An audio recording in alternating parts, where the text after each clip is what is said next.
a Filipino American residing in this country. And you know, I am thankful that I am living in this country, that I'm able to reside in this country. Hashtag blessed. But anyway, yes, as a Filipino, I think it's very, very important to not forget that a bad thing like that, the Watsonville Riots, happened to my community. Because if we forget about that, then it can wind up happening again. Because you know, history repeats itself for some reason. And yeah, it was a time basically where our white brothers decided to beat up our Filipino brothers because the Filipinos were so good at flirting with the white ladies and making love. But anyway, yeah, that's the reason why. Now, you know, like, why did this happen? When did this happen? And how did this happen? You know, what made this happen?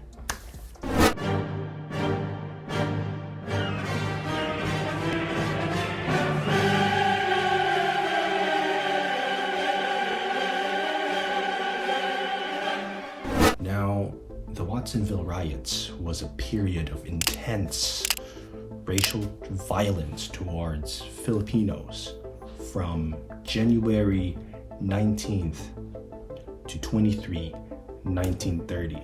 Now, during this time, there were mobs of white men just beating up Filipinos, you know, in like Stockton, San Jose, San Francisco, Salinas.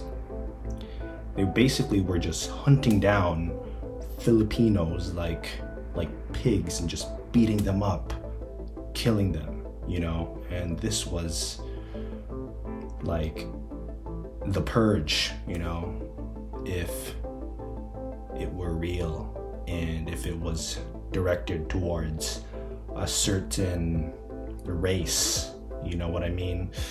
Yeah, that was, if you think about it, it's pretty fucked up, you know, a group of people hunting down another group of people just because they're pissed that these group of people are flirting with women and they feel that as if these women are stolen from them, like they're entitled to these women when these women have the choice to choose whoever they want to be with. But because these group of people just want to beat them up and whatever, it's just a messed up situation that led to the killing and the abuse of Filipinos.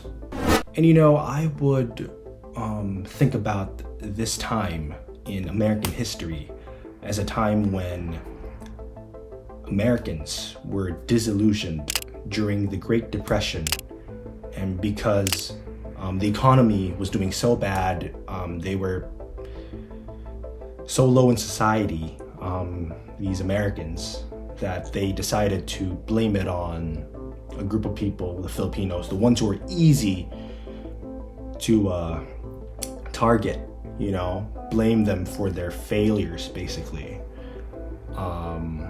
A vulnerable group. And you know, a situation like this definitely has repeated itself throughout history. Every time there are new immigrants in this country, in America, people who are already residing here always find a way to blame them, or just blame them for the failures or the problems that are happening in this country.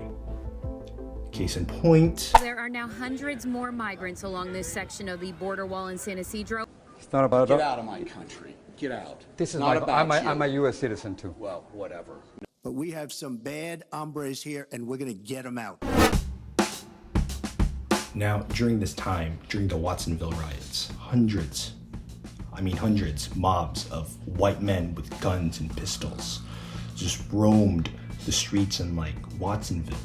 And you know, it ended up killing a Filipino, okay?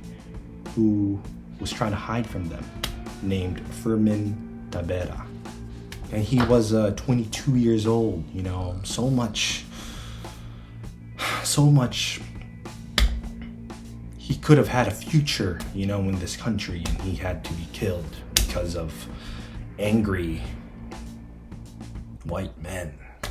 That was the way of this world. And that is still the way of this world, which is sad. You know, lots of people just get shot at in this country. People who could have had a future. Especially the millions, hundreds, thousands of people of color in this country who just get shot at year after year, which is sad. Now, how did this violence towards Filipinos happen? Why? What were the factors that went into this?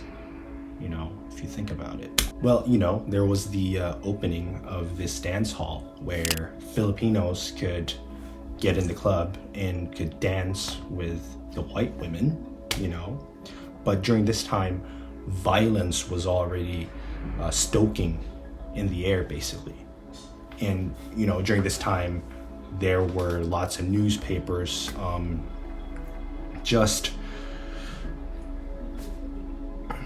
talking about Filipino hate, you know, touting Filipinos as the next problem of this country. Woo, didn't you know you'd be looking at that next problem right now on the camera.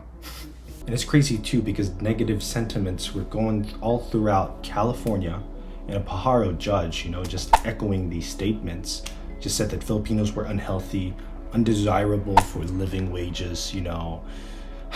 Just looked down on the Filipino population. Despite the tensions during this time, the dance hall still decided to open. And when the dance hall was opened, 200 to 500 mobs were all around the city of Watsonville, just hunting down Filipinos. And like I said, and I will say it again, it is crazy to think that these mobs could be someone's great-grandfather today, you know. And at that time, they were hunting Filipinos. Not a good way to taste Filipino adobo, you know.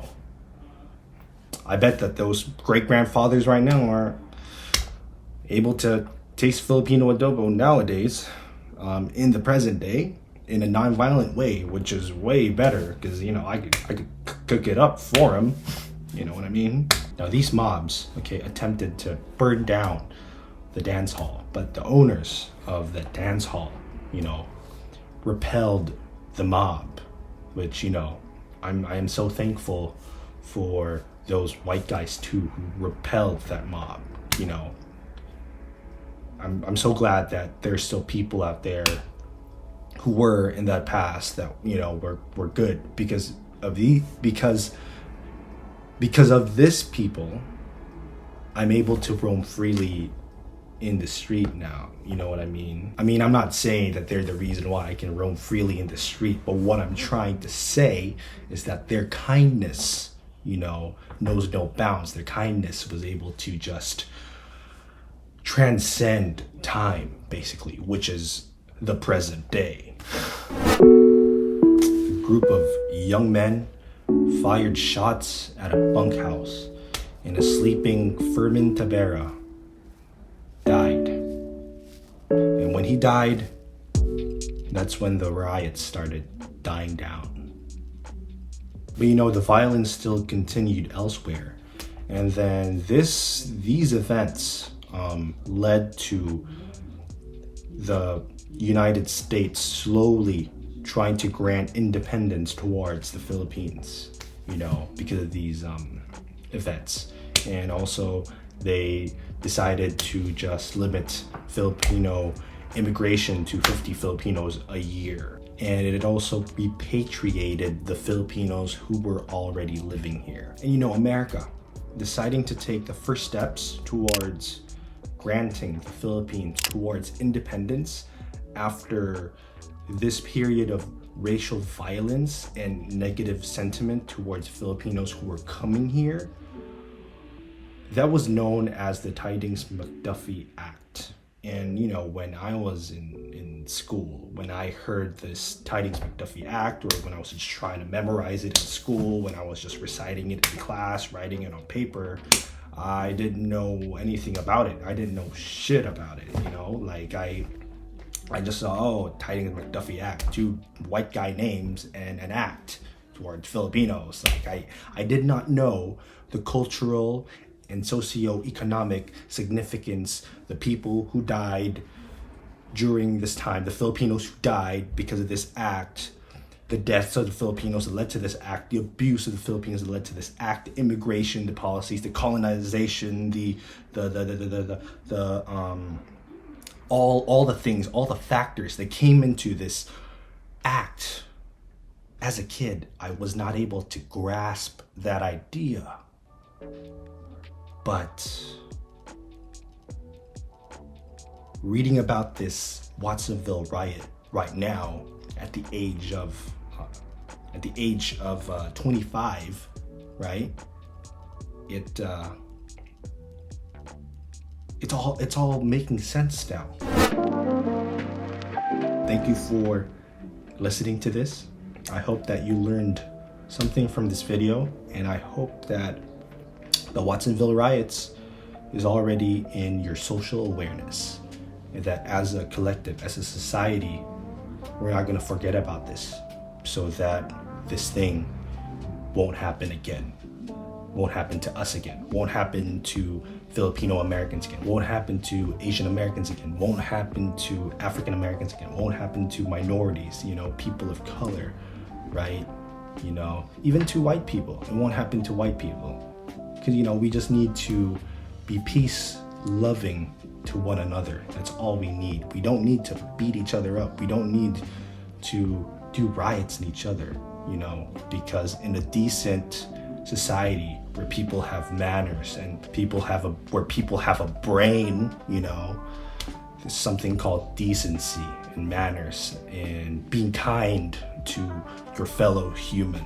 So I hope that remembering the crimes of our past, you know, and being apologetic, or for being, you know, for feeling bad about those times, it drives us to do good for the future. You know what I mean? But yes, thank you for watching, and don't forget to subscribe, like this video so we can get our engagement up, and see you guys. Thank you.